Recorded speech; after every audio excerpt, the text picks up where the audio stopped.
My lectureship in contemporary Judaism. My name is Stephen Cady. I have the honor of serving as the president of Brite Divinity School, which is a school dedicated to a world transformed by God's love, mercy, and justice. A world transformed by God's love, mercy, and justice. Now, in case you haven't noticed, the world is in a bit of a moment of transformation right now. But I don't believe it's in the direction of God's love, mercy, and justice, which means that each and every one of us has work to do. And it begins with evenings like this. I'm so glad that you are here. The Gates of High Lectureship began as a means of being able to discuss important contemporary issues that are relative and relevant to contemporary Judaism. It began through an endowment by the Gates of High Incorporated in loving memory of Larry Kornbleets and in memory of the family of Stanley and Marcia Kornbleets Kurtz, who perished in the Holocaust. Before we get going this evening, I just want to say thank you to all who helped make tonight possible, all of the people who helped think through this evening and all that had to come, whether you were a runner or whether you were on the planning team. Thank you, thank you, thank you. I especially want to say thank you to Dr. Ariel Feldman, who, with grace and kindness, is our fearless leader in Jewish studies, both at Texas Christian University and at Brite Divinity School. Thank you.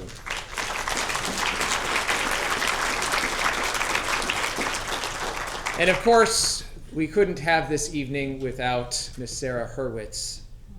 Her books are convicting and thoughtful and above all faithful. Thank you for taking the time to be here. Thank you for the conversation that will be had. And thank you to all of you for being here. May this be the first step in a world transformed. Thank you.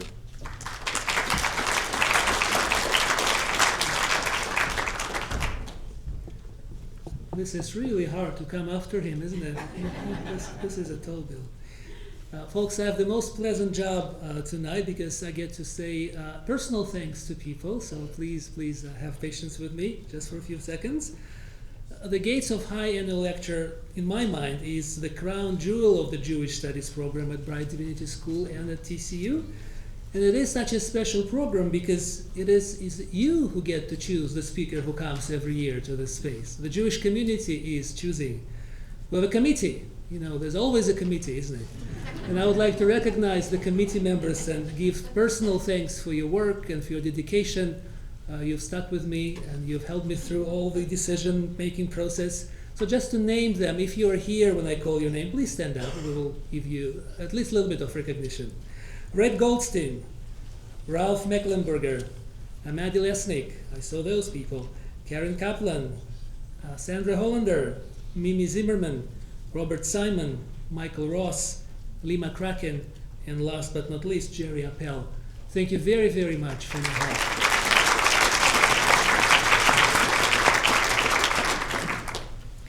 There are also dear colleagues on Brite side who tirelessly work behind the scenes. Special thanks to Vanessa Daly and Ashley Washington. Thank you very much for supporting me. And here at Blue, we're really, really grateful to Deepti Chadi, who has always invited us to be in this space and allowed us to use it. It's a beautiful space, a little bit too large for our crowd tonight, just a little bit, but maybe some people will still fall in. And also my special thanks to some of the TCU police folks present here, Gary and others. Thank you for keeping us safe. Now to our very special guest tonight, Sarah Hurwitz, a Harvard Law graduate, a senior speechwriter for President Barack Obama and a head speechwriter for First Lady Michelle Obama, an acclaimed author whose second book is out. We're selling it tonight. A sought-after speaker, a chaplain. I don't know which of these Sarah's Incredibles achievement made you come tonight. You pick. But I really would like to hear about all of them. So we'll have a conversation with Sarah. And the conversation partners for her will be Rabbi Ralph Mecklenburger, whom you know really well, most of you, Rabbi Emeritus of the Reformed Bethel Congregation, and President Stephen Cady of Brite Divinity School. So we'll have a conversation. We have a list of questions. But if you have questions to Sarah, have you noticed those little white cards and pencils? This is not for your donations, which are also welcome, but these are for your questions. So we will have a few colleagues in the aisles who will collect those cards. If you would like to write your question now and have it for us ready, we will have them, we will sort them out, and if we have enough time, we'll try to cover as many of those questions as we can. So once again, please welcome Sarah. The topic of conversation tonight, Ancient Wisdom, Modern Life, Judaism, Flourishing, and Meaning. Please.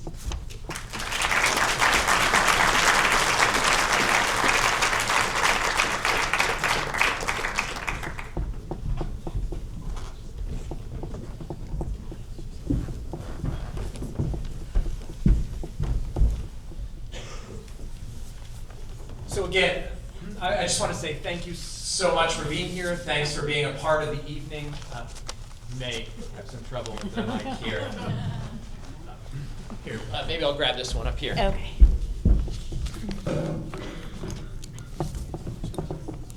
Test, test, test. So again, thank you so much for being a part of the evening. We're thrilled to have you.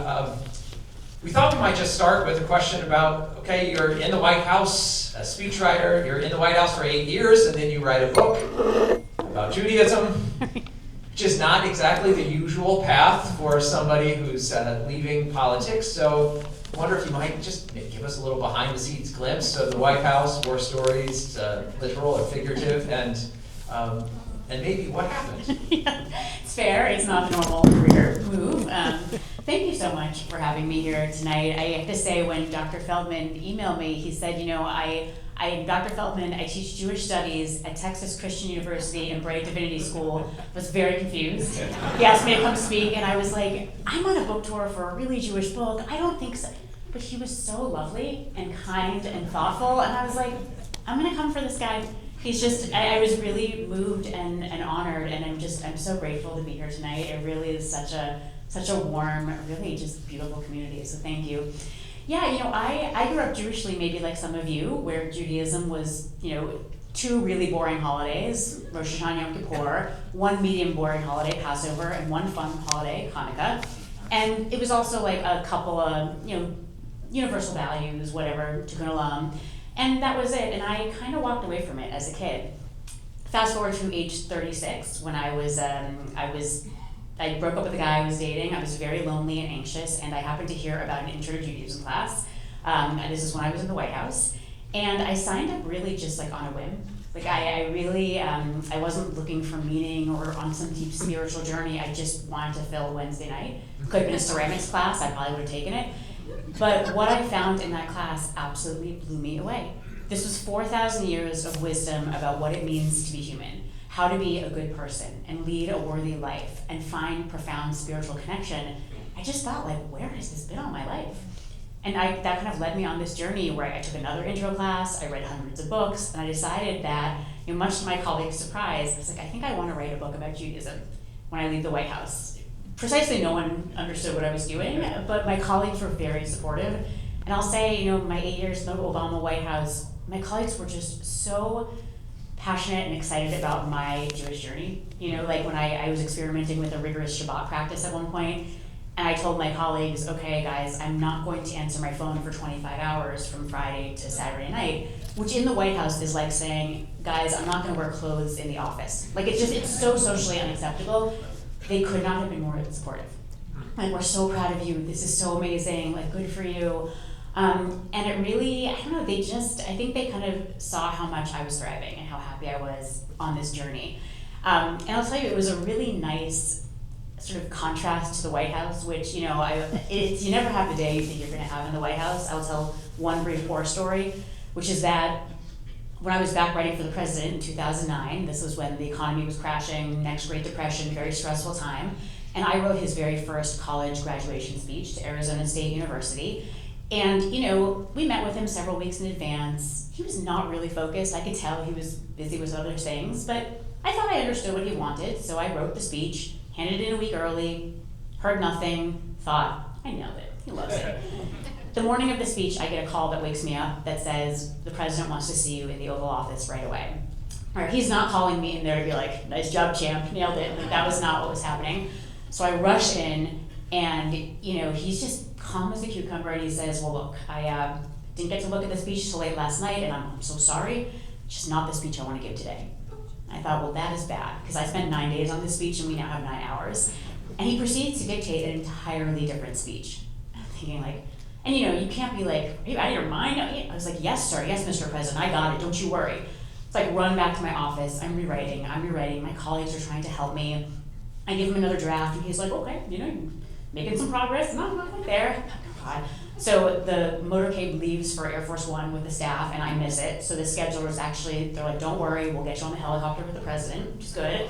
So I'm like running out to this helicopter, Marine One, and I have my laptop open, I have like papers everywhere. I'm in Marine One, which is very tiny, and I was sort of hunched over, editing the speech, and the president looks at me and goes, hey, what are you doing?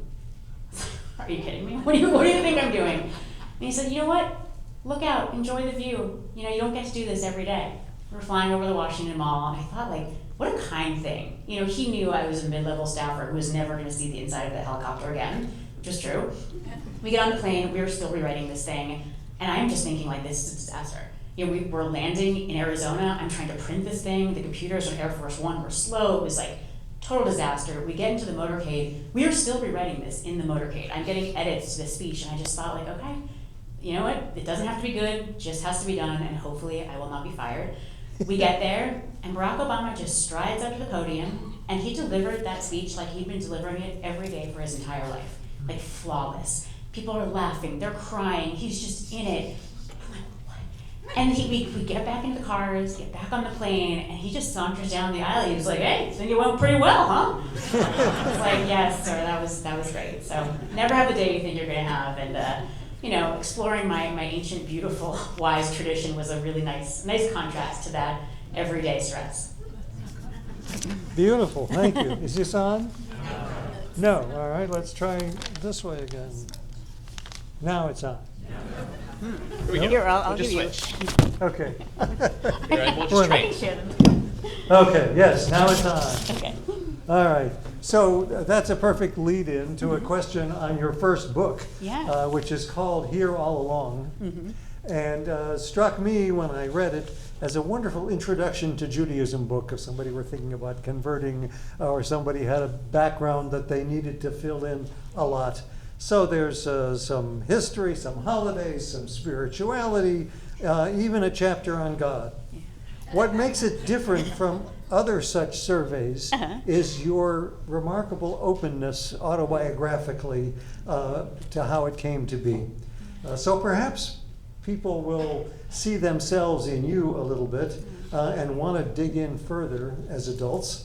So what Jewish idea or ideals most motivate you? Yeah, and it's so funny that I think the autobiographical piece is what people most responded to, and it was actually what I was least comfortable with. I really wanted to just be like, this is Judaism, so amazing, let me share it. And friends who read it were like, I'm bored. You gotta bring in, we want to hear a human being talking to us. We don't want an academic book.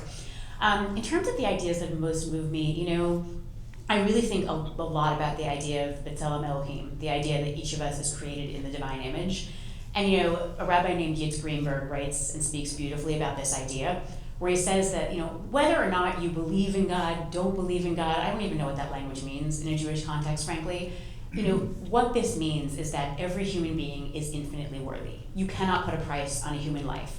It means that we are all totally equal. None of us is more or less valuable than anyone else. And it means that we're each fundamentally unique. There is no one else like us on this planet. And the reality is that not a single one of us in this room really believes that, including me. We don't.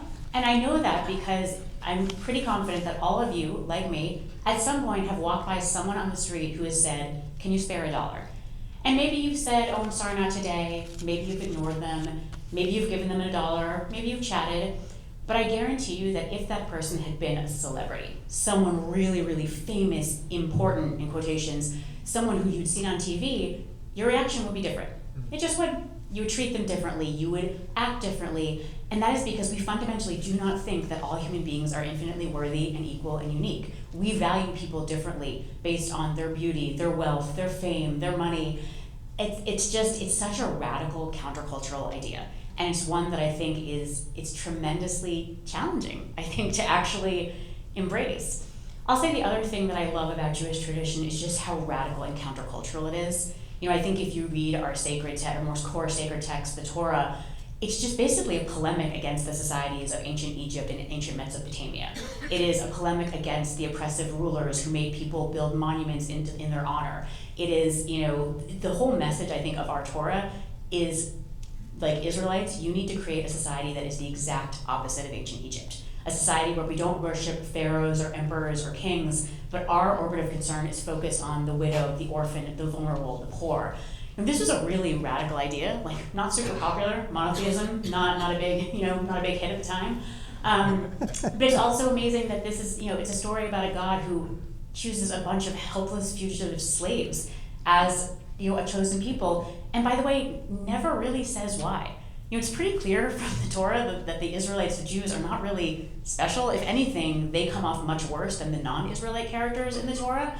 It's a lesson in humility, it's a lesson in what love means, it's a lesson in a sort of radical countercultural mission in the world, and I think these are things about Jewish tradition that particularly move me. Just do that. Pass the old baton. I can also share. So, as a Christian and someone who's interested in, especially in faith formation, one of the things that struck me is you write in your book about the limitations of calling yourself a social justice Jew. Yeah. And for Christians, that comes out in different ways as well. Sometimes it's a social justice Christian. A lot of times it's simply like, well, I just try to be a good person. Yeah. One of the things that I think was interesting about your book is that you name at one point that you may have been a good person, but studying Jewish ethics helped reveal what being a great person could be. I wondered if you might talk about that. Yeah, and this was me. I was like, being Jewish is just about being a good person. Or like, I'm spiritual but not religious. And I think what I came to realize is like that, it's sort of like, in a way you kind of engage in this picking and choosing among things that are so me. It's like, this Buddhist thing is so me, and this secular thing is so me, and this thing from Brene Brown in the self-help aisle is so me. And you kind of end up reifying, if not deifying yourself, right? It's sort of like this, I'm just going to kind of reinforce all the things that are me. And look, maybe you're amazing. I'm not. And so I think when I was engaging in that kind of reification and deification of my own biases, preferences, whatever, it wasn't really pushing myself to a higher moral bar. And I think that, unfortunately, like the bar for being a good person that is set by modern secular society is pretty low. The bar of American law is do whatever you want as long as you don't hurt other people too much. Right? As long as you don't assault them, steal their property, infringe on their rights, do what you want. Nothing about courage, self-sacrifice, wisdom, decency. I think the kind of ethical bar of modern secular culture is it's this kind of therapeutic you do you. Like, you do you, girl, just do you, don't think about yourself, boundaries, who cares about others. Again, not a super high bar. And I think what I found in Jewish tradition, and what I think I would also find if I studied Christian tradition, Islam, Hindu, like all of these traditions, they are different ways of getting, in very different ways. I don't like they're all the same. No, they're not actually. They're all profound moral traditions that will make you into a great person if you engage, I think, deeply and intelligently with them. They're quite different. And what I found in Judaism was that Jewish law, it really demands a much higher standard of ethical behavior for me. I even just thinking about the Jewish laws around speech, and studying these laws is so sobering because, I'll give you an example, studying the laws of Lashon Hara, of evil tongue, of, especially around gossip. I was reading about a scenario where, let's say that the two of us are coworkers, we get into a fight one day at the office, I'm just so angry at you. And I go home and I call 5 friends, and I'm like, he is the worst. He is, I think he's not disciplined, he's not honest, he's lazy. I just trash you because I'm so angry. The next day, we come back to work and we make up. We realize it was a misunderstanding. Okay, no problem. Small problem. I've just told 5 people some really bad things about him. And maybe those 5 people, they each tell a bunch of people, who tell a bunch of people, who tell a bunch of people.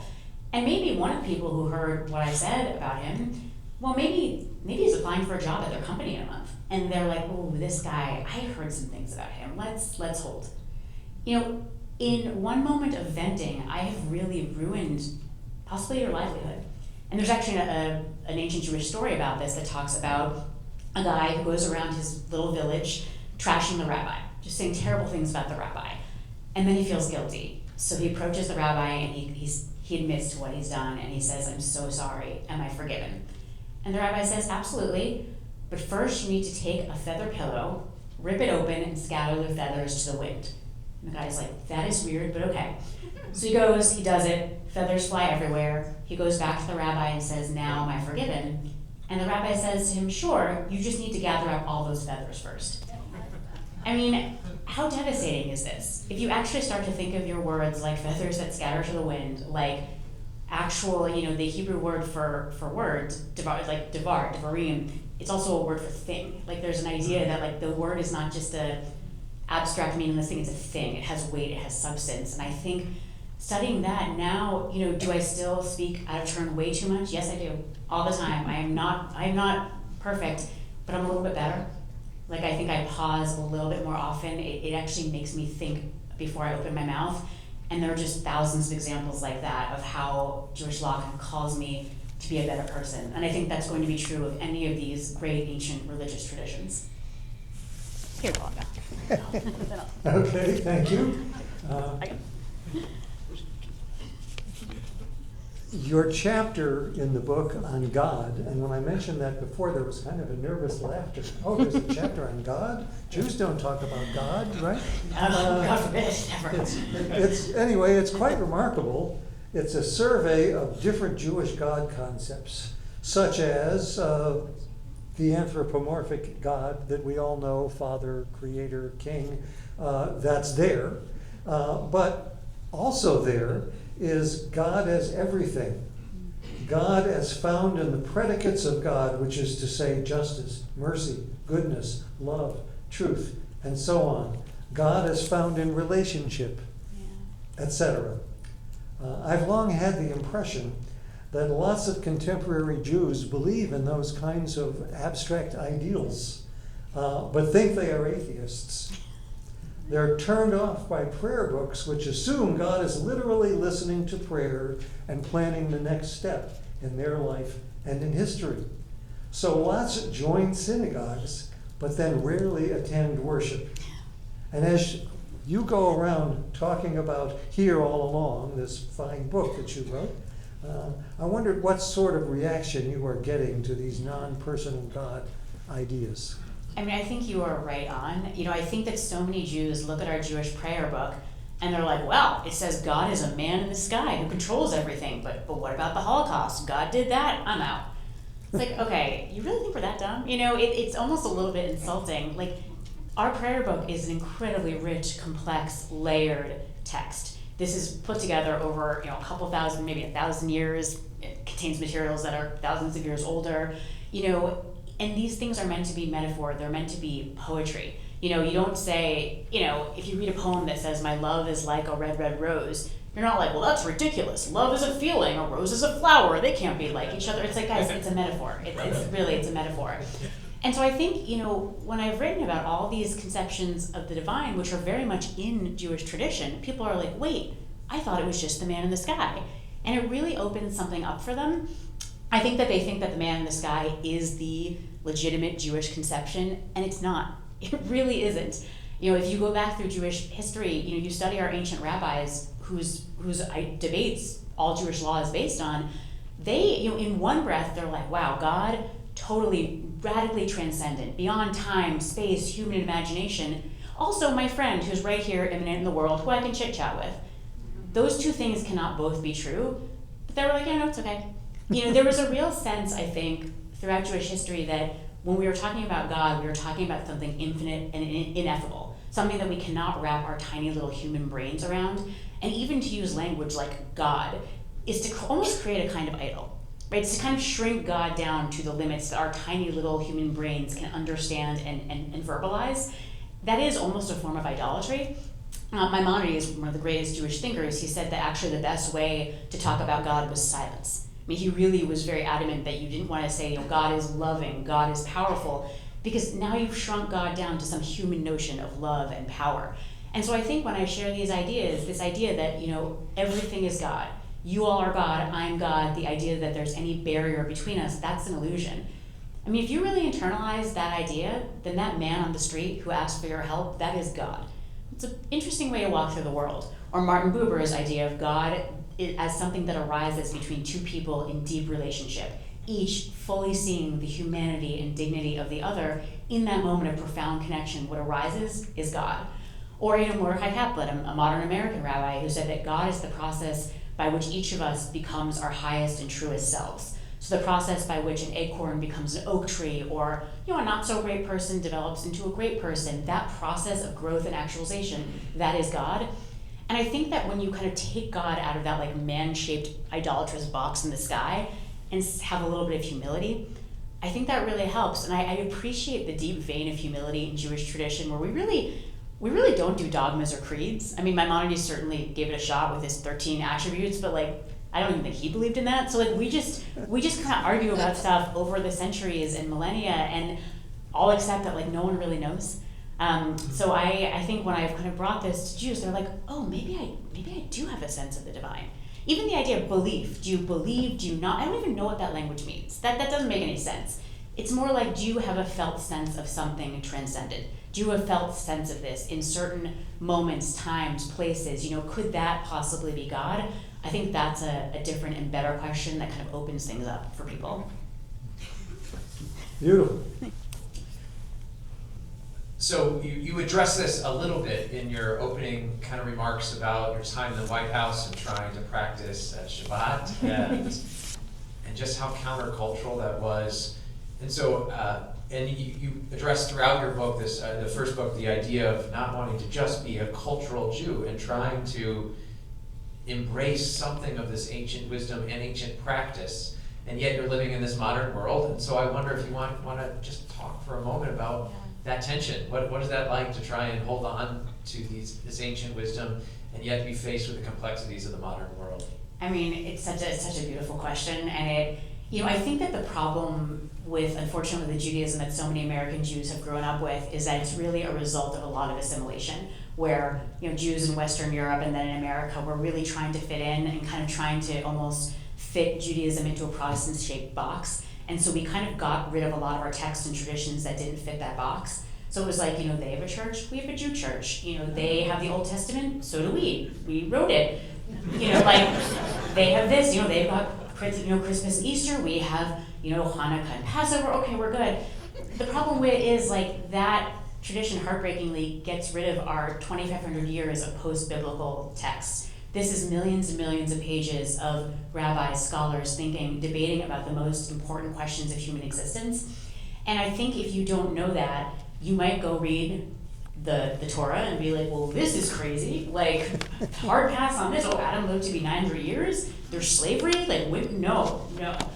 That's like reading, the earliest draft of the Constitution and being like, all right, I guess America, we still have slavery. Women can't vote. Like, no. We've been iterating our Constitution for 250 years. As we evolve morally, our key documents evolve. And I think Jewish tradition in many ways is similar. So when I think of it as an ancient tradition, that might be very off-putting if I wasn't aware of all these thousands of years of interpretation, debate, as people in each generation sort of said to themselves, okay, how are we going to make this work in our generation? The Torah says an eye for an eye. Ancient rabbis we're like, no, that's silly. An eye for an eye means that if I take out your eye, I have to monetarily compensate you. That's what it means. That's not what the text says, but they reinterpreted it. And so, for me, I think of there is this core beating heart wisdom in these traditions that millions of my ancestors have handed down over thousands of years. And I can really discern and appreciate that wisdom while also discerning and appreciating how my more recent ancestors said, you know what, actually, women can be rabbis. And actually, we're going to kind of create a type of Judaism that's egalitarian, that is welcoming of LGBTQ people, that is that constant interpretation, which is actually quite faithful to the tradition. So I think it's discerning the core wisdom and interpreting it in a modern way, and that's always a balance. And it's always going to be an argument, and 2 Jews, 3 opinions. There's a lot of that in our family. Amen. We need to turn the page, as it were, turn the book, as it were, to As a Jew, Reclaiming Our Story from Those Who Blame, Shame, and Try to Erase Us. It's a long subtitle, but It is. it's a very thoughtful book, but maybe kind of tough. So again, get ready. In the last year, you've been traveling all over the country, visiting Jewish college students on campuses. Did you see them flourishing or not? And is this why you wrote this second book, basically on anti-Semitism? Yeah. So I actually started writing this book about a year before October 7th. And when October 7th happened, it was like, oh, this is unfortunately like the, at an 11 level of evidence of something I'd really been seeing since like 2021. The kids on college campuses who I visited, especially in the months after October 7th, they were definitely struggling, I will say. Some campuses are quite diverse, so I don't want to generalize. I met with some TCU Jewish students, and they were like, this place is great, we're so happy. It was very heartening to me, because a lot of these campuses I visited, Israel has been put into the same bucket as Nazis and the KKK. So if I said, listen guys, I'm a Nazi, but I'm a liberal Nazi. Or oh, I'm in the KKK, but I'm not racist. It's no, I don't think so, right? There's really no contact, or there's really no affection you can have for either of those entities. And similarly, there was really no kind of affection that Jewish students could have for Israel on some of these campuses. And I kind of found that heartbreaking, because oftentimes the students didn't even realize that it was a problem. They were like, well, it's not anti-Semitism, it's anti-Zionism. It was sort of this tedious debate. So I'd have to resort to these kind of humiliating analogies, where I'd be like, okay guys, what happens if your classmates are all angry about the policies of the Chinese government? And in the way that they deal with that is that they harass and ostracize your Chinese American classmates who refuse to totally disavow China. So any Chinese American student who studies abroad in China, who has family in China, who's studying Chinese, you're going to harass them, you're going to ostracize them, you're going to say you can't be in my club, because my club has a no China lovers policy. Many campuses I went to, student clubs, had a no Zionist allowed policy. And if they had protests where they were like, we don't want no China lovers here, or Chinese equal Nazis, I'm like, is that legitimate criticism of the Chinese government? They're like, well, no. I'm like, what is it? They're like, kind of sounds like racism. I'm like, right. Or if there was a campus with a bunch of white students who said to their black classmates, you guys have to disavow Black Lives Matter. You have to affirm that all lives matter. And if you don't, can't be in our club, we're gonna harass you and ostracize you, and we're gonna hold protests that say, we don't want no BLMers here, and BLM equals criminals. I mean, would you really believe them if they said, oh, no, we're not racist. We have no problem with black people, it's just these BLMers we have the problem with. I mean, that is so appalling and unacceptable. And so I really tried to kind of explain this to them. And I will say, what I actually found was that over time, the Jewish students really did begin to thrive, because I think that, they, unlike, so often when they expressed their feelings, they were shouted down and told, stop with your Jewish tears, you're an oppressor, we don't want to listen to you. So they actually, instead of just articulating feelings, they learned to make arguments. They learned to marshal facts. They were often told, your story has to be decentered. So they would just listen to a lot of other people's stories, and they began to really grasp the diversity around them. This is called getting an education, which is, I'm sad that they had to get an education that way. It was an education their classmates did not seem to be getting, but I was very proud of them, as they kind of came into their own and figured this out. But it was a painful time. It was a very, it was kind of a radicalizing experience for me to see this, because I went to college in the 90s, and I was telling the students earlier, I could have run through Harvard Yard wrapped in an Israeli flag screaming, I am a Zionist. And people would have thought it was weird, but it would have been no problem. And when I tell students that today, they're like, oh, please don't do that here. Don't worry. So yeah, it is, but I do think they're thriving. And I think also there's a market economy for colleges, and students are leaving some schools that were traditionally very attractive to Jewish schools, to Jewish students, and they're going to other schools, and good for them. Mm-hmm. So in your second book, you speak about a kind of inscrutability of anti-Semitism when you were growing up. That was kind of mysterious to you. And I have the quote here, you say that it was an external, inexplicable phenomenon that has always existed in the world. And sort of it is what it is. But then you studied it, and you dove deep, and I found that a very particularly rich part of your book, understanding the history. So I wonder if you might share what you found, and recognizing that I'm a Christian Divinity School president, we're at Texas Christian University.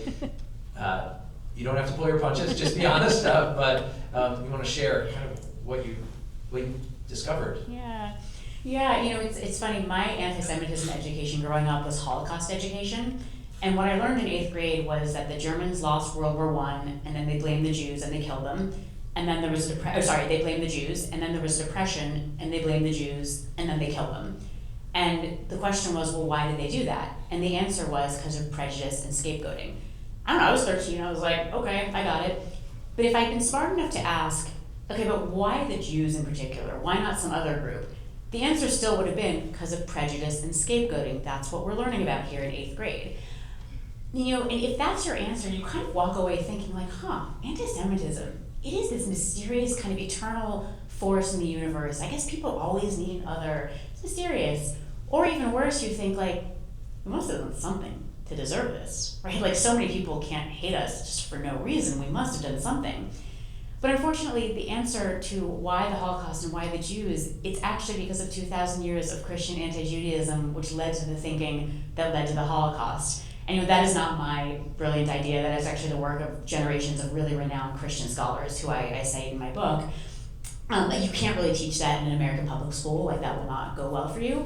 And so, this was the reality going back through history, looking at the New Testament, these are groups of Jews who are we're all Jews here. It's like, different groups of Jews with different ideas about how you practice Judaism. And eventually they kind of parted ways. Some people stayed Jewish, some people formed Christianity. And many of the early Christian fathers were really trying to get people to stop practicing both, because there was a number of early people who were kind of doing a little both. And these early fathers were like, okay, we gotta kind of clean this up here. And many of these very influential early thinkers were defining Christianity in opposition to Judaism. This is called the Versos Judaeos tradition. And their writing is like pretty brutal. It's like Jews are devilish, depraved, carnal, they kill Jesus. And you see these three themes that really begin to emerge from this. Themes of power, depravity, and conspiracy. Like Jews are so powerful, they are diabolically powerful, so powerful they actually killed God. Jews are so depraved. Just beyond the pale depraved, they killed God.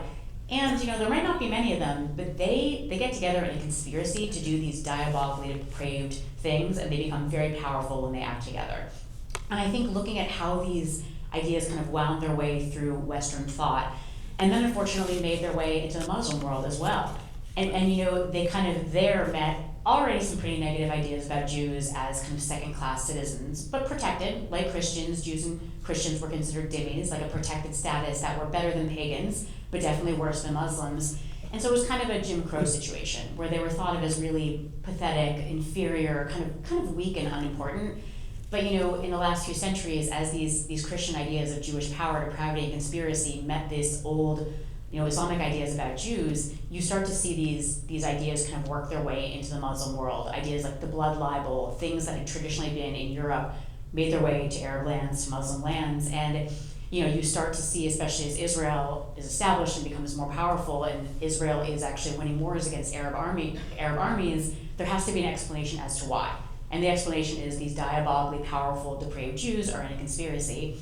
And the Soviets then got in on the action, which was not great. And they certainly didn't hate Jews, God forbid. The Nazis were their enemy. The Nazis hated Jews. The Soviets did not hate Jews, they hated Zionists. It's not the Jews that were the problem, it's the Zionists, which go to a college campus near you, you can hear the same thing. And so none of this is mysterious, right? This is intellectual and religious history that you can trace over thousands of years. And I think we're kind of doing a disservice to a lot of young people when we're teaching them that anti-Semitism is this random thing that popped up in the mid-20th century and no one really knows why, and we're sorry.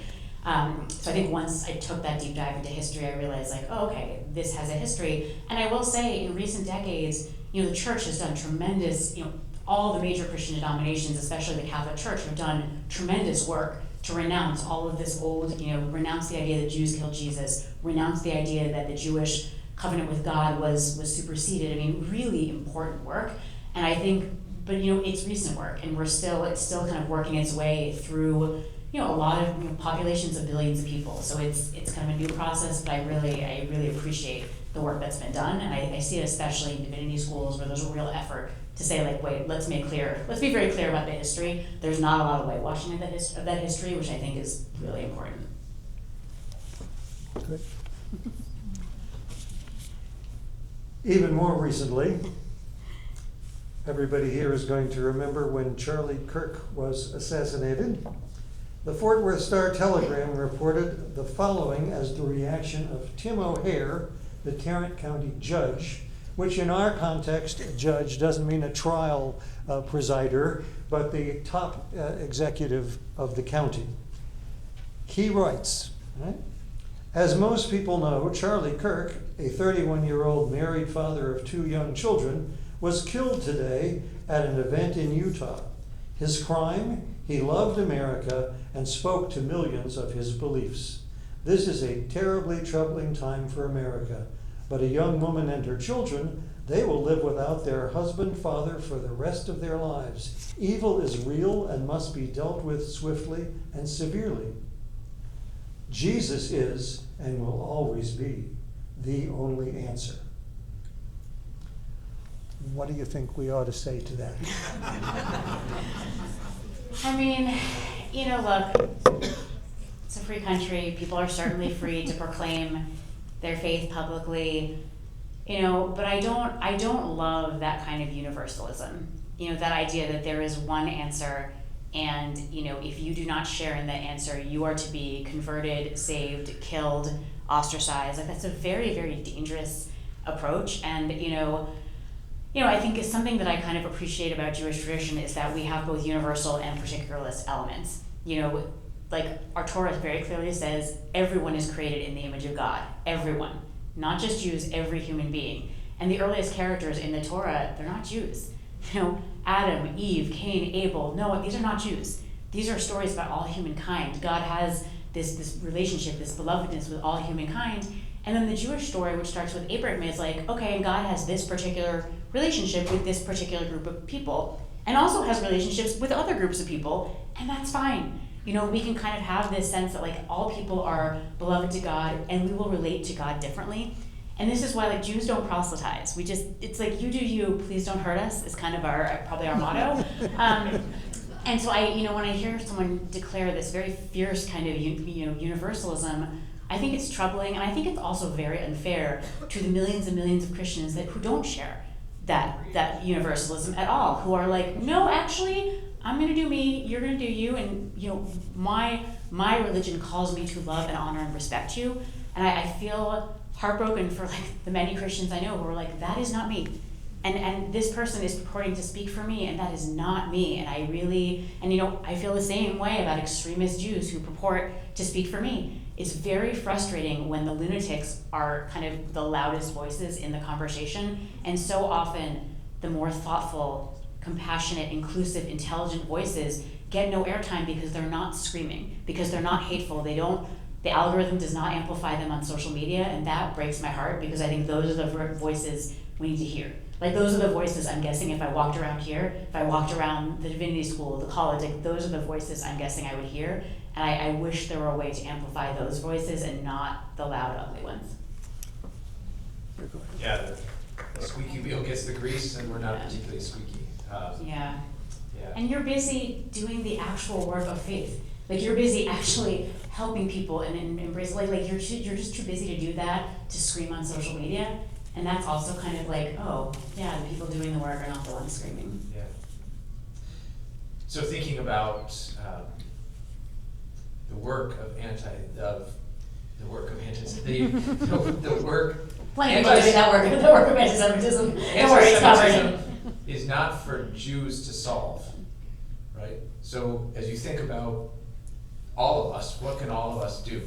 The Christians and people of goodwill. Yeah. What can we all do? I so appreciate that, and I kind of think that's actually a message that Jews need to hear, because so often everywhere I go, Jews are like, okay, how do we fix this? Like, if we just had the right PR campaign or like the right tweet, we're just screwing it up. And it's like, guys, there are 16 million of us with an M, 16 million with an M. compared to like billions of other people. And, the idea that we are going to determine how billions of people think is just it's not reasonable. I think that's something that people can do that would be helpful is to really understand what anti-Semitism is. And there's so much confusion about this, and understandably so. So I want to just offer 3 frameworks that I've found helpful and I'm hoping will be helpful to all of you. The first is that we often think of anti-Semitism as kind of like a personal prejudice. Like, oh, I don't like those Jews because they're dirty, crass, cheap, greedy. I don't want one in my country club. I don't want one to marry my daughter. That kind of anti-Semitism does exist, but it's not really the common type that we're seeing today. What we're seeing today is more of what the scholar Bernard Harrison calls a political kind of anti-Semitism.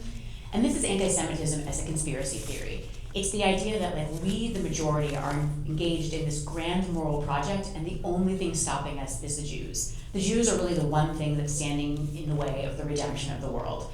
So, 2,000 years ago, it was, we the Christians are Christianizing the Roman Empire. Who is stopping us? These Jews who won't convert. Centuries later, it was we the communists are bringing about the brotherhood of man, the revolution. Who is stopping us? These capitalist Jews who are stymieing the revolution. A century or 2 later, it's Germany. It's we, the German fatherland. We are creating this great racially pure Aryan nation. Who is stopping us? These race-polluting Jews. Today in America, you see this on the right and the left. And let me be clear, it drives me bonkers when someone says, oh, the anti-Semitism is on the other side. My side, we don't do this, the other side. It's across the spectrum, let's be clear. On the right, it takes the form of we, white Christian Americans, are bringing back white Christian civilization to America. The only thing stopping us are these globalist Jews who are bringing in black and brown immigrants to replace white Americans. This is the absolutely bonkers great replacement theory. I don't know whether it's more racist or more anti-Semitic, it's hard to tell, but it's why the marchers in Charlottesville in 2017 were screaming, Jews will not replace us. That's what they were referring to. Tucker Carlson has embraced this to his millions of followers. It is just an ugly, hateful, racist, and anti-Semitic lie. And then on the left, it is we who care about social justice are fighting for anti-racism and anti-colonialism. The only thing stopping us are these racist, colonialist Zionists. And I think why this is so confusing is that oftentimes people who say this kind of political anti-Semitism, they have Jewish friends. They actually are not personally prejudiced against Jews. Some of them are Jews themselves. But this is as much anti-Semitism as the personal prejudice kind.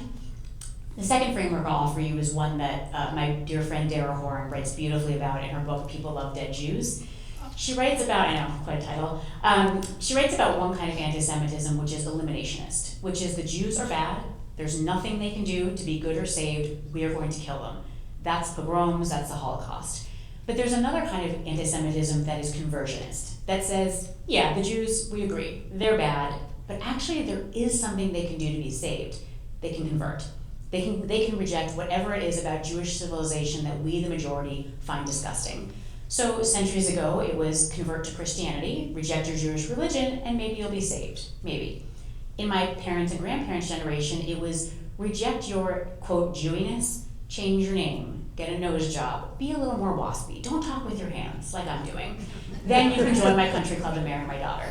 Today, the request is, the demand is convert to anti-Zionism. Reject your connection to your ancestral homeland, and then you will be an acceptable and saved Jew. And that's so confusing, right? It's so confusing, and it's especially kind of haunting to me because I would see on college campuses how the conversion to anti-Zionism was very similar to the conversion to Christianity narrative. It was like, growing up, my rabbi and my Hebrew school teachers told me Israel was amazing, but then I got to campus and I realized it was a racist, colonialist endeavor, and I had an epiphany. I saw the light, and I took anti-racism and anti-colonialism into my heart, and now I'm saved. Now I'm an anti-Zionist. And again, so confusing, right? This is like not swastikas, this is not Hitler, this is a different kind of anti-Semitism. And the third framework I'll offer is just, the truth that anti-Semitism gets upgrades. So like the medieval clergyman who was saying that, Jews killed Jesus, Jews are depraved and carnal and devilish, like he wasn't perceived as a bigot. He was actually quite elite, he was sophisticated, he was learned, he had centuries worth of very sophisticated theology to back up his claims. And no one thought he was like a foaming at the mouth lunatic. It was like, oh, this guy is the elite. A few centuries later, the enlightened 19th century European gentleman who was university educated, he was like, of course Jews didn't kill Jesus. Like, what? That's crazy medieval religious nonsense. We, the enlightened Europeans, we reject that. You know, today we have science that tells us that Jews are racially degraded. And like that guy was the elite, right? He was the thinking guy. He was the one you listened to. And anti-Semitism had gotten an upgrade. And so it didn't seem like bigotry, it seemed like science, like enlightenment. A couple centuries later, no one is going around on a college campus saying that Jews killed Jesus or that Jews are racially inferior. Now the problem is the nation. Now the problem is the bloodthirsty, genocidal Israeli state. And again, that feels like an upgrade. This is what the sophisticated thinking people are saying. It doesn't feel like bigotry. And again, there's like no swastikas, there's no Nazis, there's no Jews killed Jesus. And when you're in an upgrade, it's very confusing and it's hard to kind of see clearly what is happening. But this is what is happening. And I want to be clear, I'm not talking about criticism of the Israeli government or Israel. I criticize Israel all day long, as does every Israeli I know. I'm talking about I'm going to harass and ostracize and assault you if you do not disavow Israel entirely. That is not legitimate criticism of Israel. So when you're in the upgrade, it's confusing. So hopefully, I think just knowing these frameworks, kind of educating yourself and educating others, that's a huge service that I think people can do. Thank you. We had a different final question, but I think you covered it already in one of your earlier answers. So I want to go to one more optional question in terms of our list, and then we'll take some of your questions, folks out there. In your book, you kind of echo what your friend Dara Horn says in one chapter of People Love Dead Jews, and that is, you know, if we can't get, after 2,000 years, right, if we can't get rid of anti-Semitism, well, we probably never will, totally, so now what do we do? And her last chapter, kind of weirdly, says, study Talmud. But when I heard her speak, she didn't just mean study Talmud. She said, study whatever part of Judaism turns you on and is your thing. But, you know, just be your best self as a Jew, and that'll do it. In your chapter, you quote her, but also you go on to some more pragmatic suggestions. So I thought maybe you'd share some of that with us. Yeah. So, you know, here's what I will say. Like, to be a Jew, well, I'll start with this. A few years ago, I was reading an article about a Supreme Court case, and it involved a football coach saying very public prayers with his football players on the 50-yard line. They were Christian prayers. It was a public high school. And, you know, a lawsuit was brought about whether he could do this constitutionally, and the court actually ruled that he could do this, that it was constitutional. And I remember just thinking, like, what would it be like for a Jewish football player to be kind of standing separately, apart, feeling left out and like a guest in his own school while his classmates are all saying these Christian prayers? And, you know, honestly, my first gut response was good. Then I was like, oh my God, no, not good, not good. I don't want that kid to feel left out, nor do I want a Muslim or Hindu or atheist kid to feel left out. Like that's terrible. But even so, there is a tiny part of me that still feels like good. Like, to be a Jew is to be different, and to be different is to be uncomfortable.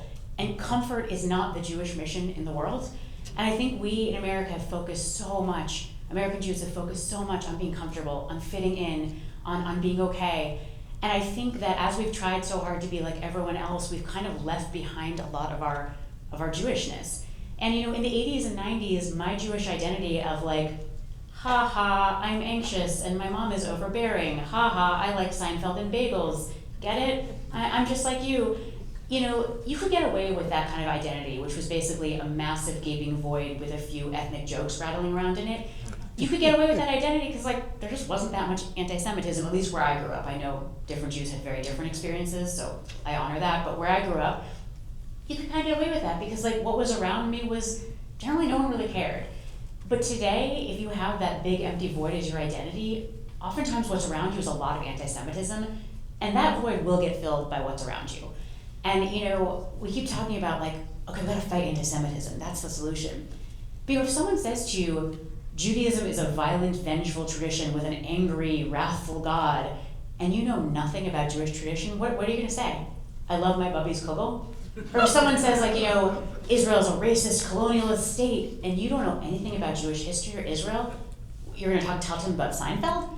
it doesn't make sense, right? We can't fight anti-Semitism when we don't even know the Jewish story. And I think that we need to know this story because I think our difference matters to the world, just as I think the difference of Christians and Muslims and Buddhists and Hindus and people of all backgrounds matter. We each have a piece of the moral pie, the moral ecosystem, and if we don't know our story, we can't contribute our piece. And I'll share just like 3 things I think are particularly relevant from Jewish tradition that I think we need today as antidotes to our modern secular culture, which is just so crass and degraded. The first thing is, I look at our modern sort of discourse, especially on social media, and it's a bunch of people saying, I'm right and everyone else is evil, wrong, on the wrong side of history. I have the truth, they are all liars. That is so deeply un-Jewish. Right? Jewish tradition operates in polarities. It is, you are demanded to hold opposing truths. Our Torah tells us, love the stranger, welcome the stranger, the non-Jew, the non-Israelite. It also tells us, remember Amalek. The Amalekites were a tribe that attacked the ancient Israelites in a really brutal way. So it's like, love the stranger, but don't forget some of them want to kill you. Be open-hearted, but don't be naive. You have to hold both those truths. We're told that you should carry 2 pieces of paper in your pocket. One says the world was created for me, self-esteem, pride. The other one says I am but dust and ashes, humility. So I think that learning to hold opposing truths, that's something we need right now. The second thing I'll say is that modern secular society, there is such an aversion to aging, illness, death, grief. Our modern society says run like hell from all of that. It's gross, hospitals are creepy, dead bodies, scary, mourners, people grieving, oh no. Hard pass, sorry, uncomfortable, send some flowers, send a text, call it a day. Jewish tradition says, no, you run right to those spaces. You get your body to that hospital bedside, to that funeral. You help prepare that body for burial. It tells us that in these liminal thin spaces where the boundaries between life and death and heaven and earth thin out, where people are so disoriented, they need a community to hold them. We have to sit with mourners, and it's uncomfortable. And you're not actually supposed to say anything to them. You're just supposed to be present. You're supposed to be by the bedside of people when they're ill. It's not comfortable. But that presence, that ministry of presence, is something that we desperately need today in our society, and I think that Jewish tradition offers that. And the final thing I'll say is that there's a kind of moral vision today that I think is really lacking, and I wouldn't even call it moral vision. Jewish tradition is often portrayed as very weedy and legalistic and nitpicky, and it kind of is. If you study our text, it's like, okay, this person in this particular scenario with this particular thing and that thing, what do? Okay, this one thing changes. No, okay, this one thing. Endless hyper-specific scenarios. It's so tedious. It's like, okay, if you've loaned someone money and you know that they can't afford to pay you back, and you happen to see them coming down the street towards you 3 weeks later, what should you do? Really? We have to contemplate that, but Jewish law says, walk the other way. Don't run into them, because you'll embarrass them. Why can't we just say help the poor? The answer is because Jewish law is trying to inculcate in you an exquisite sensitivity to the needs and dignity and humanity of this person in front of you. It's like going to the eye doctor where they just sharpen your vision. They keep clicking that vision machine until you can really see the thing before you. And I look at this kind of modern secular ethic of like, oh no, individuals, who cares? Let's just divide everyone up into crude, dehumanizing categories. Oppressor, oppressed, powerful, powerless, right, wrong, and we will hate and love them accordingly.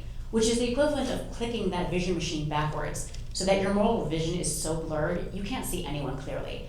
I think that is tragic, and I think that the kind of Jewish moral vision, we offer an idea, an antidote, and I'm pretty confident that all the other religious traditions offer their own antidotes. And so I really want us as Jews to be able to contribute our piece of the pie, to be able to fill in our part of the world's moral imagination, because I think we really need it more than ever before. Wonderful. Thank you. Thank you. We have time for Here's the question. So we have time for a few questions. How has your spiritual journey informed your work as a chaplain and vice versa? Love that question. It's funny. Chaplaincy training was definitely, it was a very Christian vibe. Like, it was like, we pray this way, out loud, spontaneously, and I was like, please don't pray like that. It was strange, but in my own mind, I was really thinking of it in Jewish terms. And I was actually thinking a lot about the Jewish texts that tell us how we are to be with someone who is ill. There's a lot of emphasis on actually where you sit and how you sit. You're told like don't loom over someone because it's actually because they thought that God's presence hovered over the person's head and whatever. But it's sort of understood today to mean like don't embarrass them, don't make them feel small. You need to visit them in a way that doesn't feel embarrassing to them, that is respectful to them. And I think a lot about my patients' dignity. I often talk to my patients about their work because when you were lying in this hospital bed in this ridiculous nightgown, feeling just so vulnerable and helpless, like it really helps to talk about the stuff you love. And for a lot of people in the DC area, it's their work. Whether they are a truck driver or an office manager or a congressional staffer, like I see them kind of light up. I see them be like, oh, let me tell you, let me tell you about this. And that's my way of saying, like, I know this is not you in this bed. Like, I know there is more to you, that you have a whole life outside of this. And I think that's very much informed by the Jewish thinking about how you really respect people's dignity when they are feeling vulnerable. And actually, a lot of Jewish law is kind of preoccupied by this. Even all of our thinking about how do you give to those who are financially vulnerable. You need to do it in a way that's not embarrassing, that doesn't disempower them, but rather empowers them. So better to give a job than a handout, better to give a loan than just straight up money. Like it's a really thoughtful, very, very nitpicky and weedy, but again, in the service of trying to respect this person. What thoughts do you have on Christian Zionism in America today? It's so funny. I actually got this same question a couple nights ago. It was phrased as, what do you think of evangelicals? It was that question. And it's funny, like I have sort of multiple feelings. I'm not like the sort of some of the theology associated with it I'm like a little unsure about, right? It kind of, there's like an end of days scenario that doesn't end great for my people, which makes me a little bit nervous. But I have to tell you, especially after October 7th, I've just had so many encounters where I've been in an airport or a restaurant, and I always wear shirts that have Hebrew on them, so my people can find me, or that say bring them home, like my hostage shirt, because I always want to just find my Jews. And I'll have this moment where someone will just like, they'll be like, oh, and it'll be someone who I'm like, I'm just not sure. They're kind of like about to say something, and I'm thinking like, oh God, is this person going to accuse me of genocide? And it turns out to be a Christian who says like, oh, I'm studying Hebrew in my church, or like, oh, I see you're wearing a hostage t-shirt, like, do you have family there? We've been praying every day for the hostages. And you know what, like, at that moment, I don't really care about theological differences. I don't really care about rising Christian nationalism. Like, I know there are problems, but in that moment where, like, so many people have abandoned Jews, where there is so much anti-Semitism and hatred, that moment of kindness, that moment of connection, that moment of, like, reverence and respect, it actually means a lot to me. So my views on this have kind of evolved as Jews have become lonelier and lonelier in America. And the final question, what's the biggest regret of your life so far? That's an easy one. Wow. Yeah.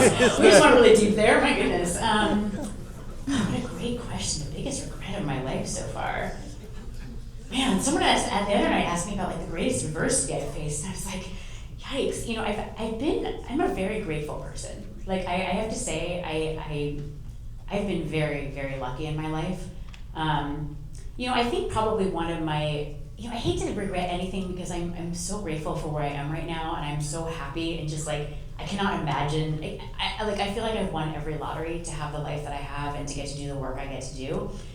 And so if I could guarantee that it wouldn't change where I am right now, I will say, I spent a lot of my high school years just trying to get into Harvard and becoming this kind of robotic achievement machine where it was all about the resume. It was very much about like what will look good to an admissions officer.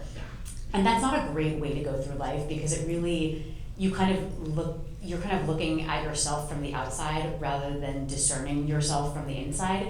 And I think when I actually got to Harvard, I was like, I only know how to get to Harvard. Like, what do I do now? Fortunately, I had law school, so that was close. But, I think I really, dealt with just like a lot of anxiety and confusion and just feeling very, very lost for a lot of my college years and my 20s as I kind of learned to actually follow something eternal. I would say, for me, it has a spiritual valence of kind of discerning something greater. And I think as I've lived my life, like it's gotten weirder and weirder. As my friends, they think it's gotten weirder, but for me, it's actually gotten kind of more and more true, where it's like, I was a lawyer, didn't love it. I was a political speechwriter, that was very meaningful, and I'm so grateful for that. But now that I'm spending my life reading and writing about Judaism and sharing these thoughts, I just feel so much more fundamentally aligned. And I'm starting a rabbinical school program in January, and so that feels even closer, and chaplaincy feels closer. I'll never have a pulpit. You people are amazing that you do that work. I won't have it. I want to keep writing books, but I think as I am more and more able to listen to that often very weird and confusing voice that says, you're not going to leave the White House and make millions of dollars writing speeches for CEOs and celebrities. You must write this book about Judaism. No one thought it was a good idea, including me, actually. But I just felt like this is really important and I need to do this. And I think listening to that very strange voice has just made me happier and happier. And I wish I could have learned to listen to it earlier. Please join me in thanking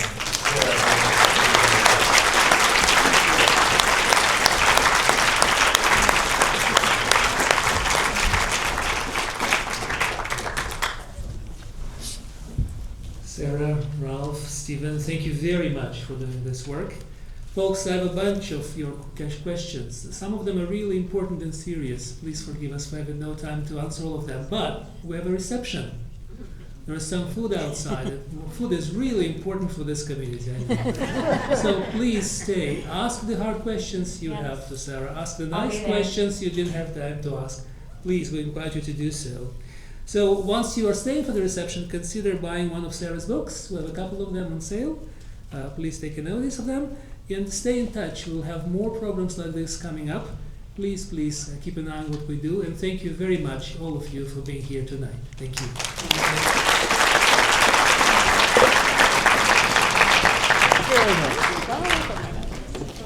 Excellent, really beautifully done. Some great answers.